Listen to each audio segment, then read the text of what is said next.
Hey guys, Coach Des here from Jurassic CrossFit with Friday's workout. Friday's workout is called lungs. You'll see why in just a minute. The warm-up is a 9-minute AMRAP, increasing pace each round of a 200-meter jog around the trees, 250-meter row, 12 cal bike for the men, 10 for the ladies, 10 leg swings going forward and back, and then 10 leg swings going side to side.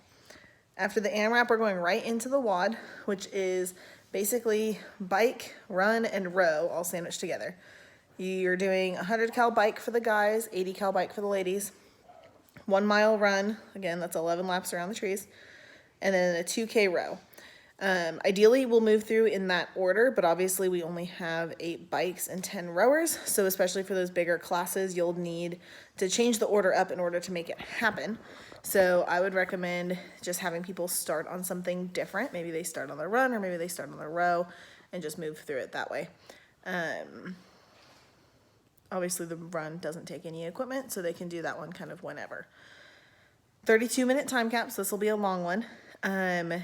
Encourage people to scale distance on this if needed, or cals, whatever.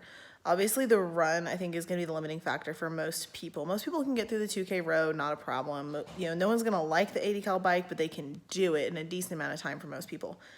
The mile run's where you're going to eat up a lot of time for the people who are really terrible at running, like me, okay? So on this one, if they want to scale the distance back a little bit on the run so that they can make sure they get to the row, I would think that each portion of this workout should take about 1/3 of the time. So, what is that, 8 minutes? 8 times 3 is 32, something like that. So each workout should, or not each workout, each movement should take, it's not 8, close. It is 10 minutes and some change. I cannot math apparently, but each workout or each movement should take about 10 or so minutes at the most. So encourage people to scale appropriately to make that happen.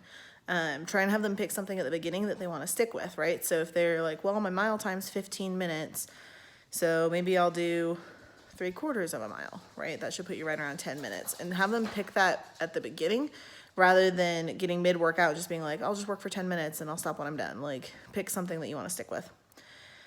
And then the accessory work, 3 rounds for quality of 10 pow-off press on each side.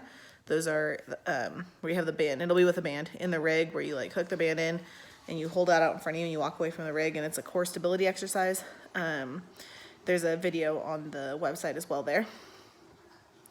20 hollow rocks and 20 supermans, obviously working your core and then working your back and posterior chain on those two. The cool down, standing calf stretch, because with all that running, but with all that biking, you can also do a good quad stretch or couch stretch and hit some hamstrings on there too, and maybe a butt stretch or glute stretch would be a more appropriate way to label that. If you have any questions, drop them in Slack. Hopefully that helps you kind of program what you got planned for Friday. If you have any questions, I already said that, to drop them in Slack, and it's apparently time for me to go to bed. Have a good night, guys.